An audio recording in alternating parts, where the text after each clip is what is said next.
Hello, and welcome to Hello. Soups and Sabers. Thank you for joining us once again here tonight as we take our monthly spin around the Marvel Comics Ultimate Universe. My name is Ron. No Jordan with us here tonight. Fatherly duties have taken precedence this evening, but I am not alone. And we've got a new friend with us here tonight, one that is making their podcast debut as well. Do I have that right? Yes? Yes, you were correct. This is my very first podcast, and I'm super excited to be here. My name's Coby. I'm Coby1 Kenobi on all the socials. But yeah, my first podcast. I'm on kind of the TikTok side of comic stuff, but super excited to be here. Always wanted to get into podcasting. Love it. Love it. Yeah, anybody out there who watches The Break Room on YouTube, his name will be familiar to you. He's big time in those chats. That's and he's a great community. Yeah. And he's a diehard comic fan, and that's most importantly why he's here. Coby and I have been kind of social media buddies for a little while here, and that sort of passion you have for the genre really shines through, and it's really why I wanted to have you on here, because it seems like this is something you really love and have for a long time. Yeah, thank you. I really appreciate it. But after you invited me on, I've gone back and watched quite a few of y'all's videos, and yeah, I can feel the passion. I can feel the love, even if it's not always, even criticizing. It's out of a love for just wanting it to be great, Exactly. As long as it's fair and honest, and you're not just like, you got to go into things objective. You know what I mean? If you go into things just like looking for reasons to hate it, and you make the clickbaity kind of content, that's definitely not our bag. We'll tell you how it is. If we like it, most of the time we do, but got to keep it real. But yeah, we've got a ton of fun stuff to talk about today as we sort of charge headfirst into this incursion event we're getting next month. I'm super excited about it. Yeah, it's going to be dope. And we've got, a couple of the issues this month started to maybe lay the groundwork for that a little bit with the whole different universe, timey-wimey kind of stuff. And we'll get to all of that here. But before we get started, we like to run our new guests just through some really basic questions so our listeners can kind of know where you're coming from as a fan and, your perspective on things. So we'll start with an easy one. What is your favorite superhero? Favorite superhero? Probably have to be Moon Knight. I really love Mark Spector. I love the shattered aspects of his identities and, how that works. And it's just badass, especially this current run that he's been on has been, the art by Alessandro Cappuccio has been, wow, just astounding. So he's become one of my favorite characters pretty quick. Tremendous. Awesome choice. What is your favorite comic book run? Favorite comic book run right now, I think it would have to be Ryan North's Fantastic Four. I've really, really enjoyed the kind of adventure of the month feel to it, where you can get a full story in one or two issues, very small, condensed arcs, but still very bountiful stories with a lot of character development, pairing up a lot of different characters that I wouldn't have expected, like Alicia and Reed had a very great relationship in the Blood Hunt event that was last year. And I would have never expected those two to be a fun pairing. But now I want to see more of them. So nice. Good stuff. Yeah, I've heard great things about that Ryan North run. I haven't been reading it myself, but now that we're like kind of on the verge of like getting towards movie time here, it's going to be like crash course on all the Fantastic Four comics. So that's definitely one I'm going to pick up. They're at like 30-ish issues right now or something? Yeah, I think they're ending at around 40, and then number one with the same continuing Ryan North is coming back in July, I believe. Which totally tracks. They would want to have that fresh start with the movie, and everyone who wants to jump in at that point. It's kind of a good place to do so. I know that's a bit of a hot topic with some people. It's like, do you prefer the when you look at some of these Batman runs and it's like 600, you know what I mean? Do you prefer that? Yeah. I don't mind it too much. I definitely understand with, they got to stay with the movie things. And I mean, it's not like they have a new Thunderbolts. They had a Thunderbolts book coming out and they just changed it to the new Avengers title. So they always got to have, some sort of comic to go with the movie releases. For sure. All right. And what is your favorite comic book movie? Favorite comic book movie? Probably have to say Captain America, the Winter Soldier. The spy thriller feel. Bucky is absolutely amazing. Sebastian Stan's one of my favorite. Absolutely loved him in Thunderbolts.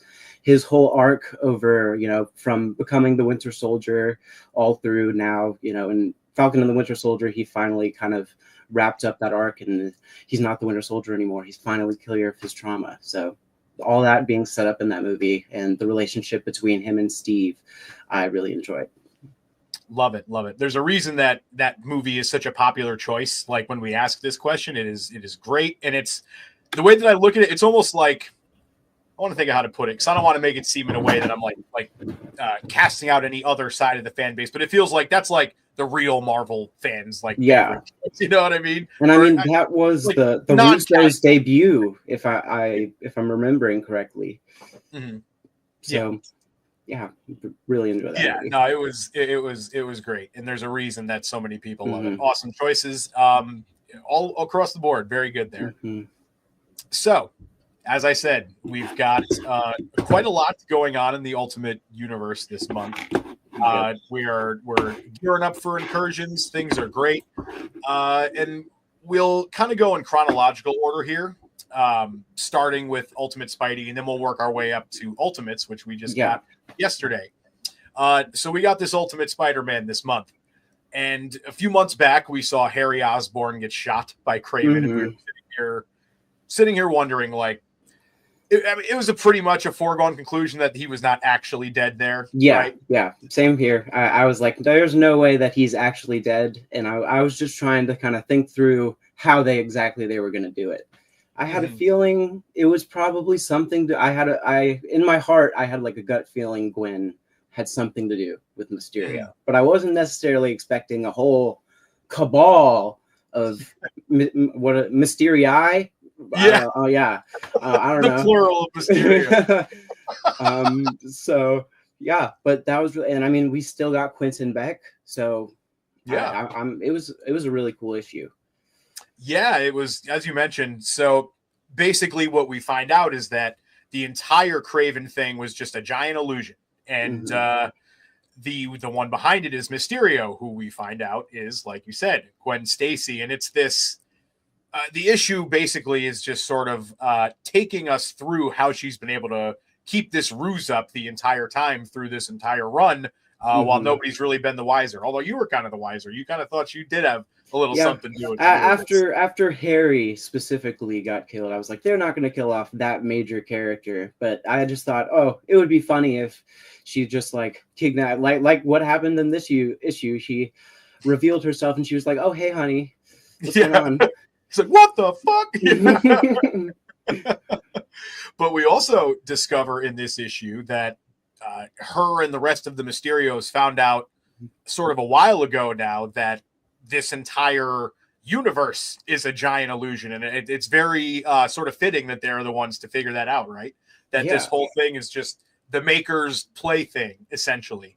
And in the process of all this, that whole Kingpin Sinister Six got broken up pretty good in this one here, too, because now we know that Mole Man's not on their side anymore, Mysterio's not on their side anymore, and Kraven's dead.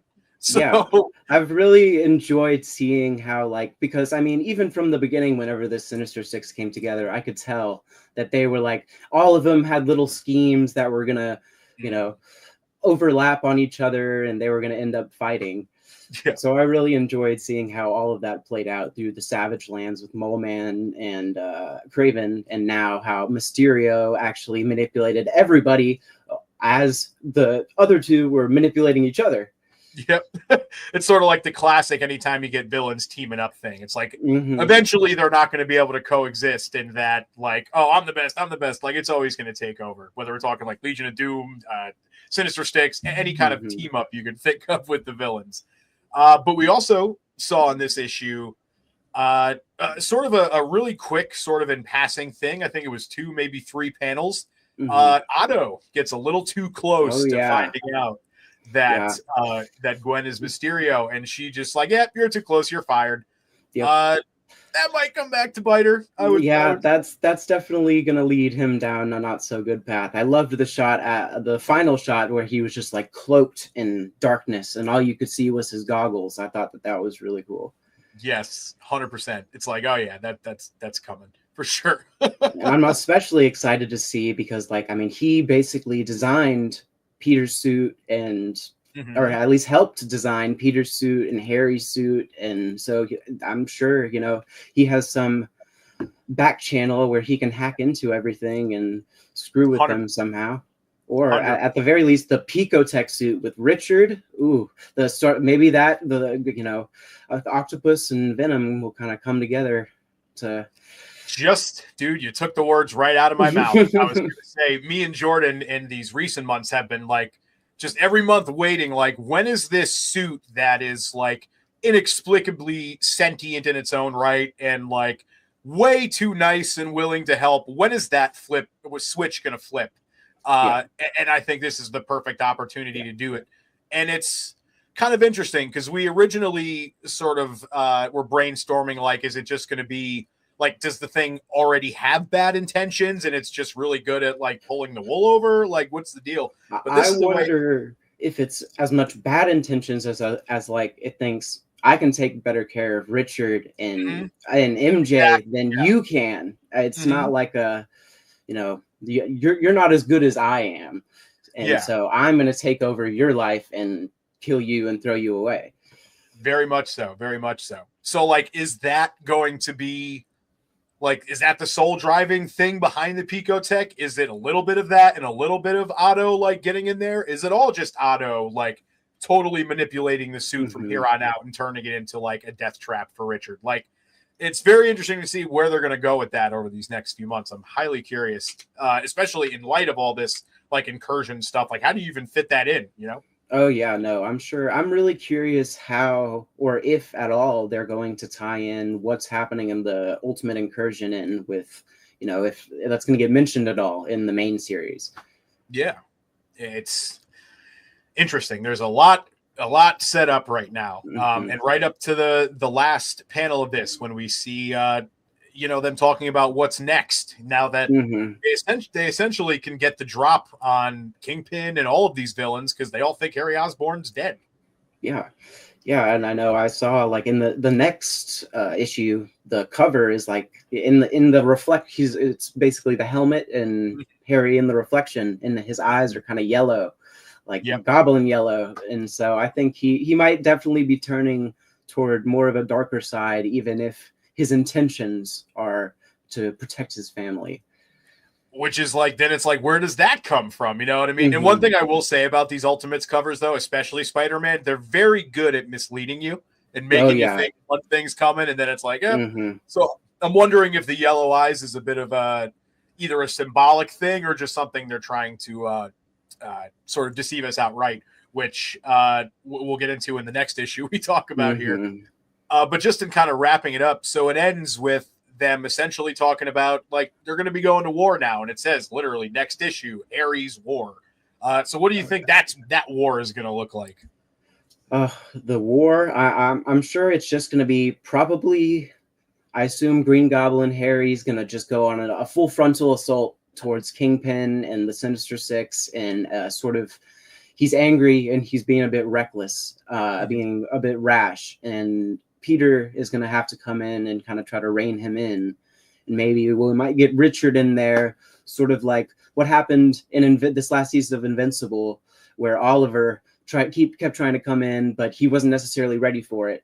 And so Peter's trying to have to hold Harry back and hold Richard back from getting hurt at the same time. And at the same time, you know, still trying to deal with MJ and his daughter. So getting pulled in a million different directions as Peter Parker typically is.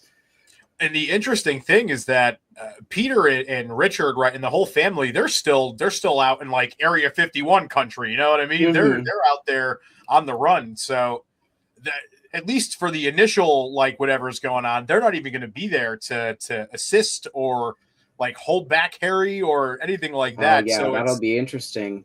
Maybe Gwen will have to call in some backup, get some, I don't know how, maybe she have like, I'm sure they have some portal technology to, you know, get them there pretty quick. Osborns are rich, have big technology. Some other Ultimates helping out. Maybe. Oh yeah, that would be fun. So yeah, let's get some. It seems like it's going to be a pretty Harry focused issue. So my call is that it's whatever he does in this issue, and I do think we will get some reinforcements in that way, is what's going to prompt Peter to be like, oh shit, we got to go back. You know, now that you say that, especially with this last Ultimates issue, which we'll get into a little later, the kind of the ending of that, definitely they're trying to expand a little bit. So definitely could be trying to get, you know, help out Peter, get him some help, and maybe he'll help out whenever the Maker comes out. Hopefully. Indeed. We'll see. So yeah, that's Ultimate Spidey for this month. We'll move right along here. We've got Ultimate Wolverine #5. And I'll be throwing pictures up on in post editing and stuff. Don't worry. So we'll have all this good stuff here. Okay. But when I was talking about the misleads, kind of this is what I was talking about, because you look at the issue, the cover of this one, and it's, you know, Sabretooth behind him, and he's all evil looking, and it was like you think you're getting this like totally cool, fresh looking new take on Sabretooth, and then the whole issue is basically about him like doing that sort of underground railroad of mutants thing. You know what I mean? I actually really enjoyed that misdirection. I thought it was really cool seeing Creed as a different, you know, as the opposite of what he basically is. You know, they've basically switched roles at this point. And even seeing him take care of Leech, that was a great first appearance. Really enjoyed seeing Leech, and he even got to use his powers a little bit. Yes, right there towards the end. Him being a very sort of father figure in the same way that Logan is to a lot of the younger X-Men in 616. It was really interesting. It was a nice role reversal there. So basically the gist of this one is Sabretooth's out there, and he's a bartender in the middle of this Eurasian republic that we've come to know over the first few issues of this. And he's, as I said, doing this Underground Railroad thing. He's helping these mutants essentially get with, I forget, what is the group's name off the top of my head? Do you remember? With Natasha. That's a good question. They're like the Resistance or something like that. Here, I have the issue right here. I can open the front and it does tell you. It does tell you right in the front. A beautiful cover over here. Hey, there we go. They're called The Opposition. Resistance, opposition, potatoes. We were close. But basically what he's doing is helping these mutants connect with this opposition, and, you know, sort of help build their ranks. And Logan's coming in here like a bat out of hell trying to stop it, but we've seen in recent months that things are starting to get a little fractured in that noggin of his. You know, Jubilee kind of opened some stuff up a few issues ago in there. We see even this when Sabretooth, and they end up inevitably fighting, of course, and Sabretooth rips the mask off. It almost feels like slowly with each issue, we're ripping more and more of the Winter Soldier side of him away until we're going to be left with Logan again underneath. Yeah. Oh, yeah. No, I hadn't even thought about that. That's a really cool idea. I'm so very curious to see, you know, more of what he will eventually see him without the beard and in the more classic Wolverine haircut, I'm sure too. Yes. So but I do want to keep the suit though. I do like his new suit. I want him to keep his new suit. So sick. Even the mask across the face is like super cool. That's pretty awesome. So sick. Shoot. So yeah, that's kind of the gist of what happens in this issue. Wolverine and Sabretooth have this really violent, badass fight in this kitchen.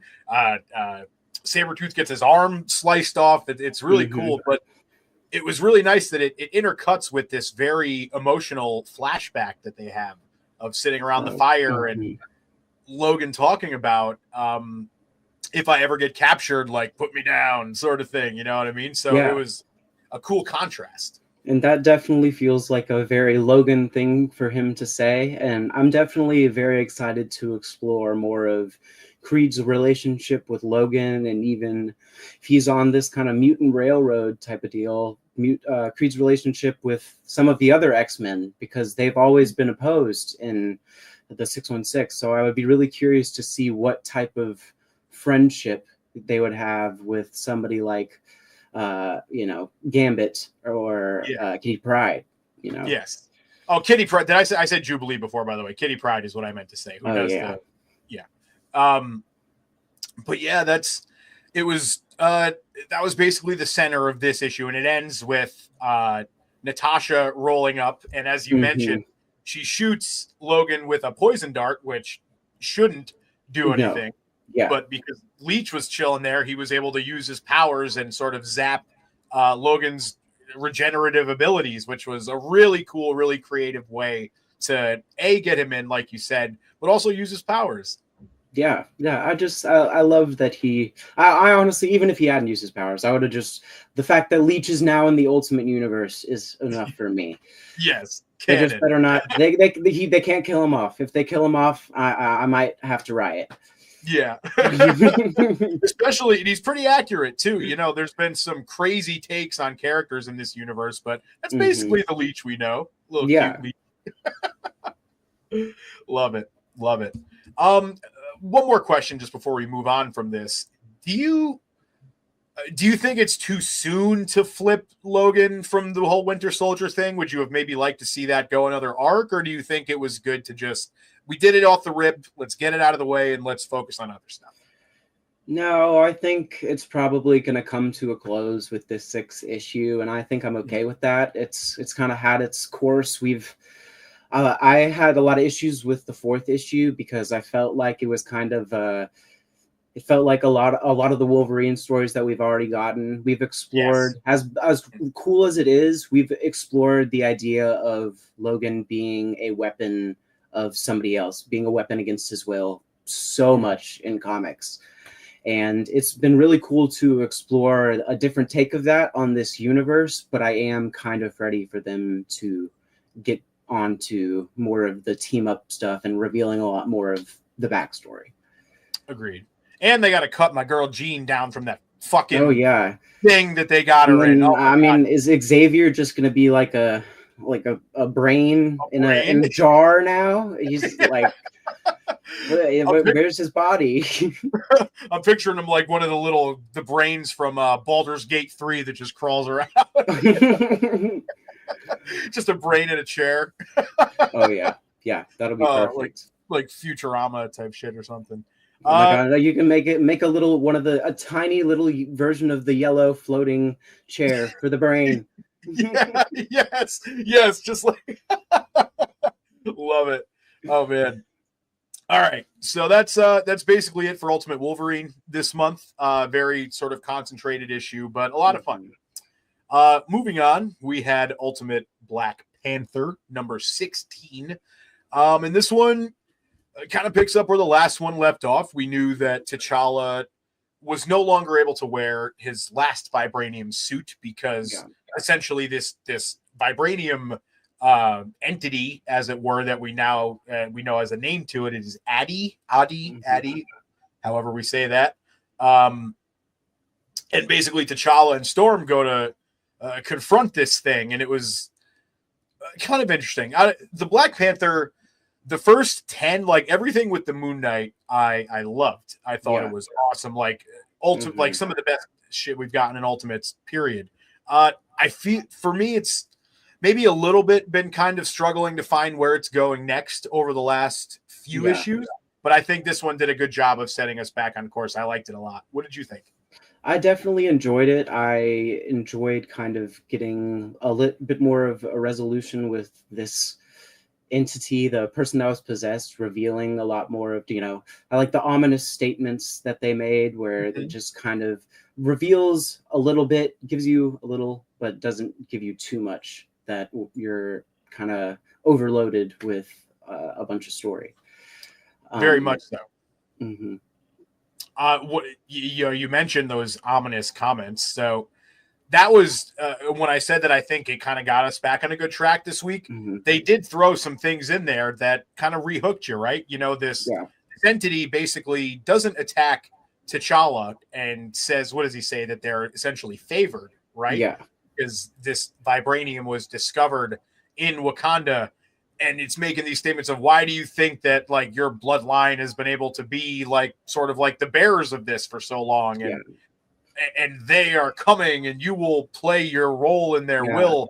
And like, why is T'Challa specifically, out of everybody in Wakanda, the one having all these dreams and visions about what vibranium truly is and connecting with this supposed consciousness? I really enjoyed the very beginning of the issue. That was kind of this scientist reporting to this mysterious benefactor. That's definitely a thread that I'm excited to see where that goes. It's kind of explaining her idea of what the consciousness of vibranium is, and that it's kind of screwing with her, and it knows what she wants it to do, and it's not doing that on purpose, and it thinks it's funny. Yeah. And it's very interesting too, because me and Jordan talked about this a little bit last month. There's a lot of sentient suits in this Ultimate Universe, right? We've got the sentient vibranium, we've got sentient Pico, we've got Harry's suit. Like, do you think there's any connection there, or do you think it's more just like something they're doing to show kind of parallels in these stories? I think a connection would be pretty fun. I'm curious where something like that would go. I did not make that connection myself, but I think it's definitely a really fun parallel to see, just kind of having these AI suits to give your character somebody to have a conversation with, or not necessarily needing any other characters, having, kind of that inner dialogue enhanced in a way. Yeah, very much so. I also will say maybe my favorite art panel of the entire Ultimates that we've gotten this month came in this book. Even though Storm got like wrecked by this entity immediately after she did it, when she throws that line out there of "I've had enough of men pretending to be gods," and she just rains the lightning down. It almost looked like it was like glowing off the page. Yeah, that was a great panel. It was. I was shocked. Yeah, I really enjoyed the guest artist on this issue. Yes, did a great job. And then, Storm kind of gets swatted aside, which I was not expecting at all. Marvel usually likes to take care of Storm. She's one of those characters, that they usually, at least in these days, it doesn't seem like they swat her around too much. So I was like, oh, this guy is something, which is good, because this is sort of an original villain we're getting here, right? It's the only one we've gotten so far in the Ultimates, at least to my knowledge, is this entity, this Addy. Is this anything you're familiar with in past Marvel like lineage, heritage, or? No, I have not. Not to my knowledge. There is no basis for it before, but I'm really into it. Honestly, I'm really enjoying exploring this consciousness that vibranium has, and I feel like this Adi character is even just like an arm of that, a extension of that. It isn't necessarily. It's just this one piece of the puzzle that's screwing with T'Challa, and before he finds and sees the whole picture. Like sort of like an avatar for the vibranium, you know what I mean? Yeah. Not the whole thing. And I mean, he basically says as much. Whoever they are that's coming, I'm guessing something very old, very ancient.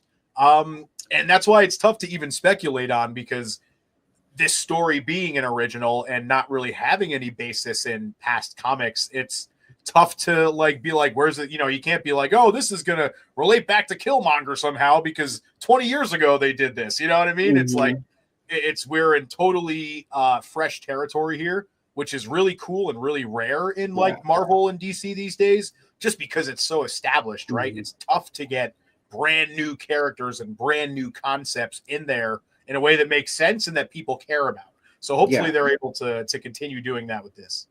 Yeah, I mean, I'm curious how we're getting to, issue 15, issue 16 of some of these series. Maybe that some of them will start getting some connections soon. I mean, we've gotten a few little cameos here and there of, I think Ultimate X-Men was spotted in like one of the other issues on like a TV screen as like a news story and some stuff like that. But I wonder, maybe like, Captain America's shield, I know it's adamantium in the comics. It might be, maybe if it's vibranium in this universe, what is that? Is Cap's shield alive? Is it, they might have some trouble there, or some help. Who knows how it's, if T'Challa is able to get this, being / living vibranium on their side somehow, that's going to be a hell of a boon for when the Maker comes around. They're going to need all the help they can get, and that would be a pretty big help. Yeah, I'm definitely curious how Black Panther is eventually going to react to the Maker after they've kind of defeated Moon Knight and fought off his council, but I'm sure the Maker, dealing with the Maker, is going to be a whole different story than dealing with Moon Knight. He's a lot. He's got a whole city apparently hidden away here that is going to be exposed. And as we kind of transition into Ultimates here, it's like, what the hell? Like, so how is that going to do you think that the Maker's incursion is the incursion? Do you think that what the Maker's doing is causing a different universe to incur? Like, I've had a really tough time wrapping my head around like how all these puzzle pieces are going to fit together. Do you have a better idea than me at this current? A good question. Honestly, with the Ultimate Incursion series, I imagine it's going to be more of a fun prelude to a fuller event than the event itself. Okay. I because it got led up to in this Free Comic Book Day issue where Miles' sister touches like the card that the Maker gave to Miles, but right before he went over to 6160 is yes. And so I imagine it's going to be Miles like going over to this universe, and maybe each issue may be a different one of the teams. One will be with Spider-Man, one will be with the X-Men, maybe one will be with Wolverine, one will be with Black Panther, and then at the end we'll get one with the Ultimates, and that will, I'm sure, lead into kind of the bigger event that's going to happen with the Ultimate Universe in later years. That's kind of my theory about what's going to be happening with Ultimate Spider-Man Incursion. That's a great theory, because when you line it up, like the amount of titles they have, and like we're like 6 months away, 7 months away from this whole thing, so it can line up pretty perfectly there to where right when this, like you said, sort of prelude thing is done, we are going right into this incursion, which at that point would probably mean that yes, it is the Maker city itself incurring on this universe. That is the incursion. It's not some 616 coming here already, which I'm glad, because I really don't want to do another Secret Wars here now. I feel like usually that's probably what they'll lead up to with this, and like maybe they'll have it all coincide with the movie like we talked about before. But don't give us that right away. At least give us a few more years to have fun in this Ultimate Universe sandbox before you go and destroy it again. Yeah, no, they definitely need to keep this universe around for a few years. I'm really enjoying it. I could read quite a few of these series for at like 100 issues at least. Yeah, dude, it's crazy. Between this and the Absolute stuff for DC, you look at the top selling comics every week, it is Ultimate, Absolute. Like, it is. Yeah, and I mean, we've got crazy. We've got a bunch of great universes right now. There's also the Energon universe. Ghost Machine is also doing great right now. There's universes all over the place. We're doing great everywhere with all these different new universes that comics are making right now. Dude, it's tough to keep up. Like, it is. There's so many that I want to read and that I just don't have time to get around to. It's like I've almost had to like pick and choose, but you're right. There's so much good stuff out there. So much so that like, I feel like there's more that I want to read than more that I can read right now. It's crazy. You can see my huge to be read piles back here that I need to get to. By the way, I think we said this off camera, but official winner of best backdrop in show history. Well, thank you. I worked very hard on my Marvel weapon wall back there. So tell me, did Spider-Man put up a fight when you took his head off, or was it pretty easy? Oh no, it wasn't too hard. I just went to the zombie universe. Came off pretty easy. Easy peasy. You could probably find like 8 of them laying on the ground there. All right. Well, we got a couple more issues to talk about here. We'll start with Ultimates, which is actually, you know what? Let's start with X-Men, because I think I threw us out of chronological order here a little bit. Yeah. So as anybody who's listening knows, Jordan and I have not been reading Ultimate X-Men. We're not huge manga fans. Total respect to the genre and all that stuff. We're not haters or anything. It's just not really for us. So our guests have been very helpful in keeping us sort of up to date with what's going on in that leg of the universe. So I turn things over to you, Coby. I've been ranting here for a while. Now I'm sort of flipping the script. Rant to me. What the hell happened in this most recent issue?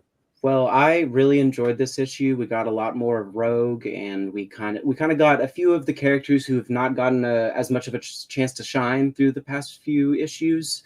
Have really got their chance to shine this issue. We basically start with Rogue, the Rogue character that we haven't really known. That I believe it was the last issue or the issue before that she was introduced.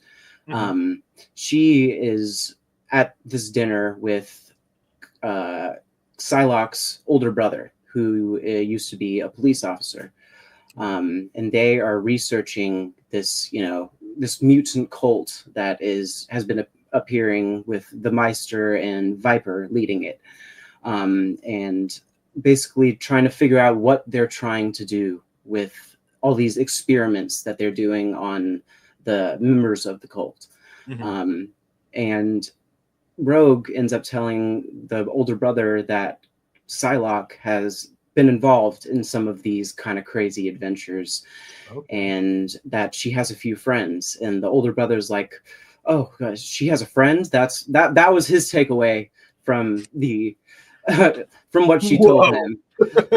So, and then we get a little look at Psylocke at this, kind of infiltrating this cult. And she's not necessarily in the deep, dark, grimy part of it yet. She's still in the, being welcomed and just kind of playing with some kids, using her powers to make some fun shapes and stuff like that. And she sees Nico Minoru, who is also a part of that. She's helping out, doing things with the children of the cult. And she's part of it, or she's infiltrating with Rogue? They're all kind of infiltrating it together. Okay. Rogue it's basically a cut from Rogue as at this little dinner that she's having with the brother, and then we see Nico doing her own thing, kind of trying to infiltrate what the Meister's doing and the cult and everything. Cool. So we see her kind of sneak over and see what the Meister's doing. And she finds the Shadow King, and basically he has all these papers and strings and all this crap attached to him, and the Meister is explaining to these scientists oh, that doesn't actually do anything, but he thinks it does something, so we let him do it so he can relax and not use his crazy powers that he's been trying to, kidnap Hisako. He has this obsession with Hisako. Yeah. And then that's why she's kidnapped. And they're like, Hisako's knocked out right now because she was kidnapped against her will, obviously. And they're like, we need to find a way to make her, like Shadow King, or because he won't enjoy her just being knocked out for that long. That's not going to satisfy him for very long. So Shadow King is essentially the head of this sort of cult. He's this child. He's a child as well in this Ultimate X-Men, and the Maester has been kind of manipulating him and using him and his weird obsession with Hisako to his own gain, to get the Shadow King to do something to this Ahiko character, who is, according to the cult, the first mutant, or their very first test subject. It's not really it's kind of vague what they're really trying to do, what the test is actually about, what they're trying to experiment him on. But Shadow King basically has this vision that he has to kill Akiro, or else the girls that are the X-Men, basically, which are the Surge, let me look at the character page real quick. Hisako, May, Storm, Mori, and Psylocke, which are this little group of X-Men, which used to be a part of the cult and have kind of split off and they're their own rogue faction trying to take on the cult. No pun intended. Yeah.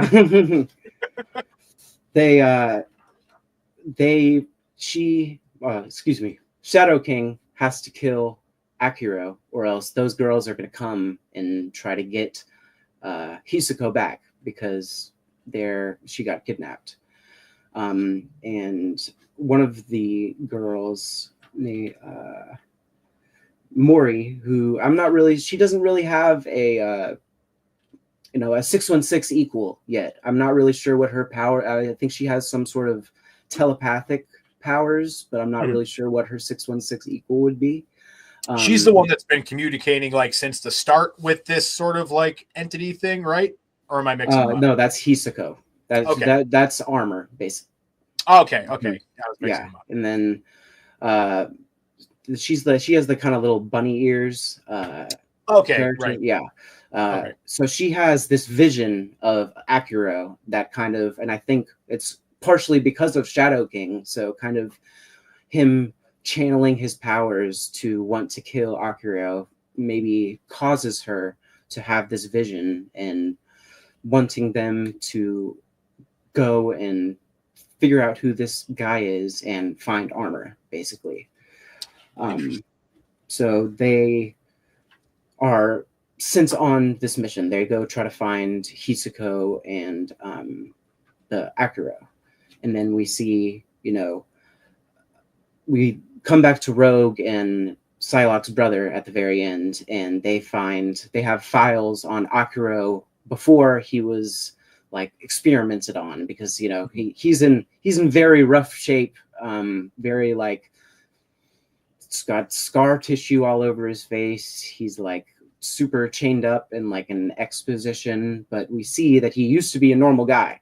And so they are gonna kind of look into basically these members and what he used to be like, and kind of just go down that trail and help out Psylocke and that little group. And eventually, I'm sure they're gonna meet up in the next issue and form a little larger group of X-Men now with Rogue and Psylocke's older brother included.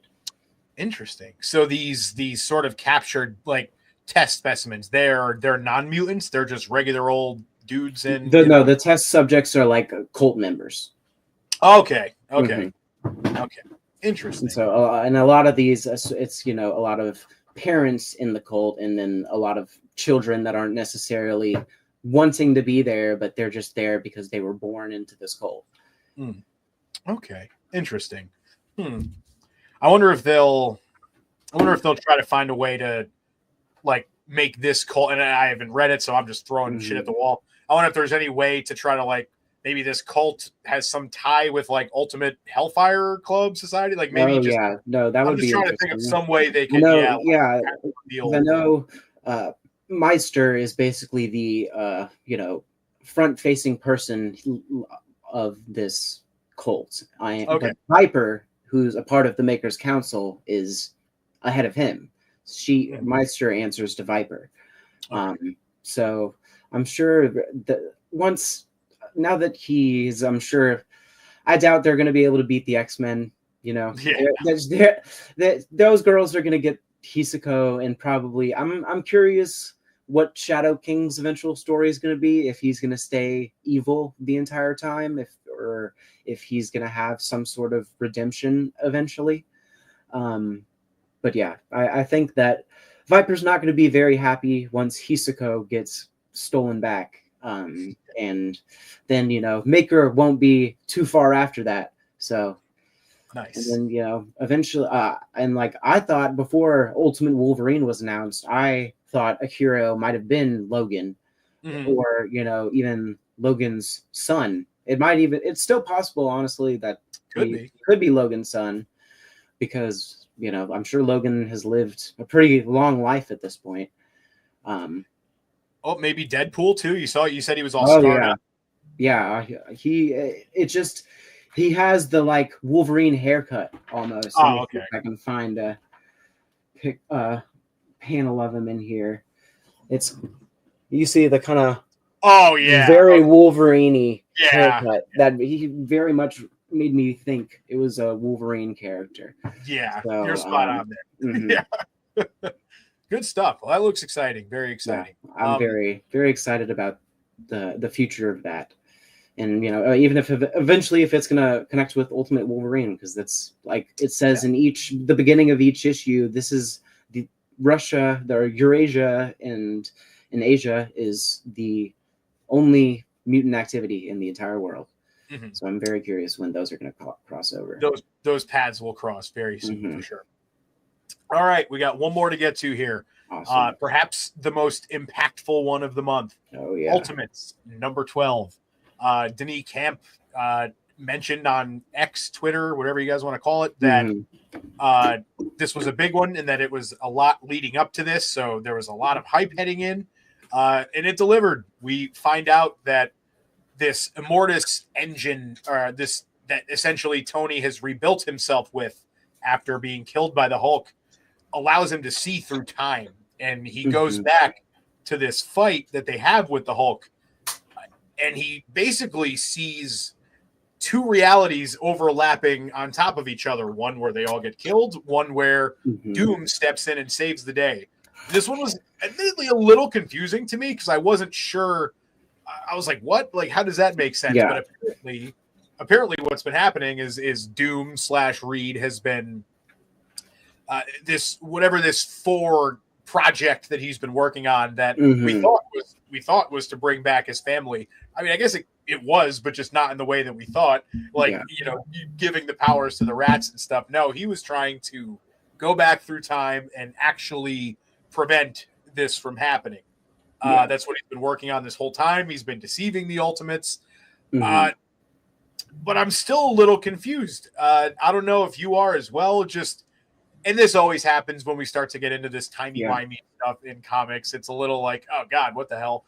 But I guess I'm more interested in the specifics of like what did Doom do to be able to have this power to be able to literally change reality like this? Like, what research was he doing? Because some pretty damn good research, Yeah, I mean, it's Reed, Richards, and Doom mixed together. So I couldn't imagine what that mind could possibly get up to whenever he's stuck alone for an extended amount of time.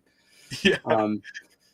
I definitely was a bit confused as well. It took me like at least one reread to be able to, fully grasp everything that was going on. But I think it was a really interesting way to parallel this read with the Maker, even if he, especially now that he has the knowledge that the Maker was a Reed.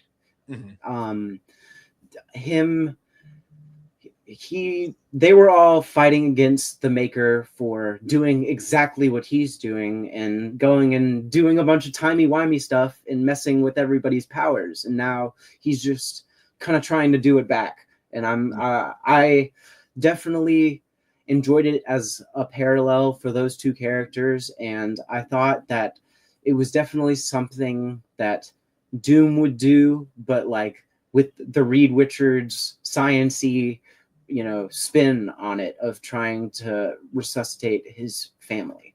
Yeah. And it's funny too, because he sounds a lot like Doom in this issue. Reed, like his dialogue, and he talks about like, I did what we had to do, like you would all be dead. What are we even talking about here? And you kind of expect all of them to be like, oh my God, liar, blah, blah, blah. And they're always like, you know what? You're kind of right, actually. Yeah. Good move. Oh yeah, no, that there was that scene where they're like, they all turn to Captain America and they're like, "What do you think, Cap?" And he's like, "Doom's right." And they were like, that was an unexpected reaction. Yeah, that was great. I'm really enjoying Steve as like a he's there's differences from the 616 counterpart, but he's still very kind of the core, very grounded part, leader of this group. probably the most accurate of all the Ultimates characters that we got, and probably the most 616 accurate, I would say. Yeah, definitely.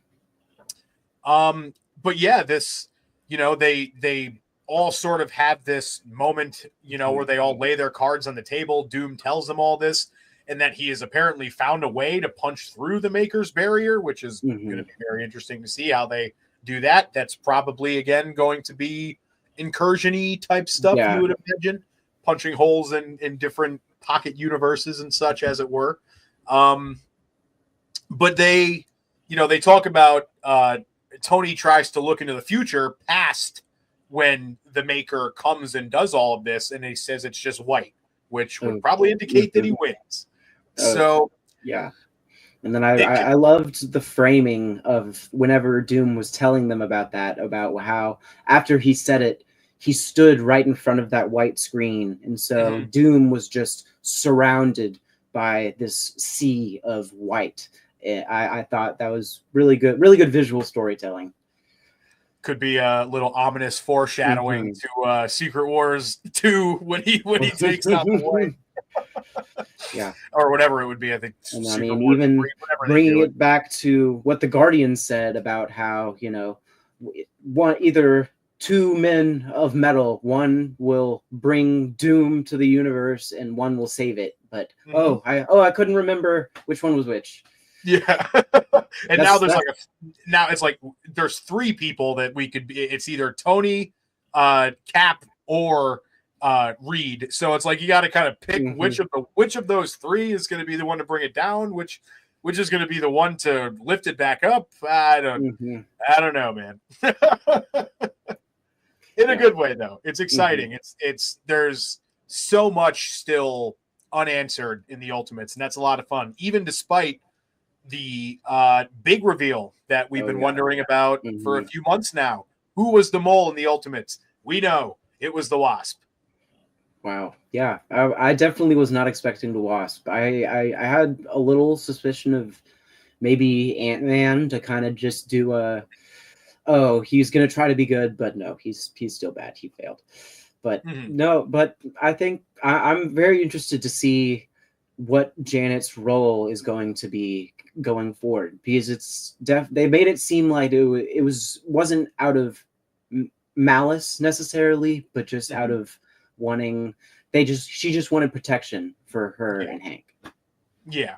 And it seems like that's going even back to the early Ultimates issues, like some of the ones that focused on her and Hank a lot. It seems like there was a lot of that, there was a lot of trepidation from them, a lot of nervousness about can we do this sort of thing. So they really laid the groundwork for it, and kind of, as the phrase goes, pulled the wool over all of our eyes. I'm with you. I did not see it coming at all.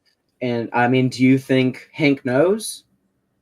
No, I think he's going to be. I don't either. Yeah, I think he's going to be upset with him either. Yeah, he's not going to be happy about that. I think Hank, despite his kind of reservations and being a bit scared, I think he definitely wants to help out in any way he can, even if he's not necessarily wanting to fight all the big battles. And it's interesting too, because it presents a very interesting dynamic. How can they, and of course we as readers can damn her for doing this, you know what I mean? But how can, like, Doom, especially after the experimentation he's been doing to bring his family back at the risk of destroying everything, how can they then get mad just for the sake of protecting his family? How can they then turn around and get mad at her for essentially doing the exact same thing? Granted, it's by not good means, but they're both risking everything for selfish, even if, honorable reasons. Everyone wants to save their family, of course, but it's there's a big moral dilemma brewing between all this, and I can't wait to see how it comes to a head. Yeah, no, it was definitely really interesting, and I loved that we got to see. And, like I said, towards the end of the issue, we want to start getting the ideas of the entire group. We want everybody to contribute their ideas. And they even had Luke Cage in there making his, second appearance since his debut issue, just on a screen. I really enjoyed that he was there.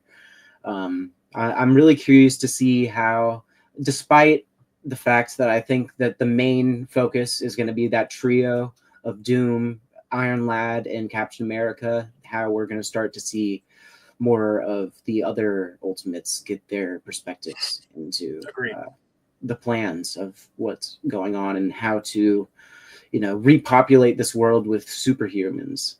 Yeah. And I forget if it was Doom or Tony, but they even specifically go out of their way to say they're going to be expanding their outreach going forward. Mm-hmm. Yeah. That's what I was referring to earlier.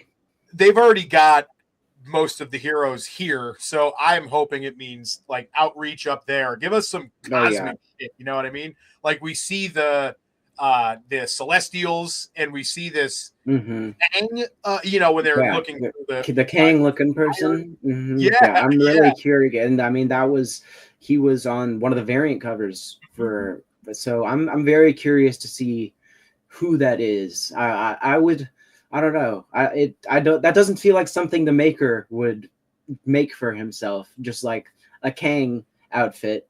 But I'm curious who else it could possibly be. Maybe just like literally Kang himself, like this ultimate version of Kang or something. That would be pretty cool. I'm curious. I mean, that would honestly make sense with all this timey-wimey stuff that they're doing. Kang's the time man. Yeah, Kang the Tap Man. But yeah, so like if they're going to be bringing in Celestials and all this other stuff, let's go crazy with it. Let's get some deep space. Let's get some high evolutionaries. Let's bring in all these cosmic characters. And then I'm sure they've got to bring in Silver Surfer and Galactus in some way for even just for Fantastic Four's sake. Oh God, we need that. Oh man. I'm so curious to what the take would be for a Ultimate Galactus. I think that they could do something pretty cool with that. Doom Reed going to try to enlist the help of Silver Surfer and Galactus. Like, it's just awesome. Awesome idea. I really hope we get that. Yeah, that would be really fun. All right. Well, I think that'll basically wrap up everything we've got. Oh, we also did get a little announcement today, just in the last half hour. That we are getting a Ultimate Hawkeye one-shot coming in September. Yeah, just got announced. I did not hear about that. That's pretty exciting, though. I've really enjoyed Ultimate Hawkeye. His origin issue was really great. Really good. Yeah. So that'll be really fun. And they said it's a mission that will have a massive impact on the future of the Ultimate Universe. So that'll be coming in September. That'll be a lot of fun. I wonder if maybe we could finally see what Clint Barton, who rejected, he just threw his stuff in the garbage. Yeah. I wonder if we'll see what he's been up to this whole time. Could be. It's a good call. All right. Well, that'll put a bow on us here for this month of another incredibly fun Ultimates Universe wrap-up. Coby, thank you so much for joining me, dude. This was a blast conversation. You're great. Oh, yeah. You're a natural, by the way, on the podcast. So this was so much fun. Thank you so much for having me on here. I had so much fun. It was, I'm definitely going to look into doing more podcasting. You've always got a spot here, man. Anytime you want to come on, you're more than welcome. So before we get out of here, just tell the people all your socials and all that good stuff. Where can they find you?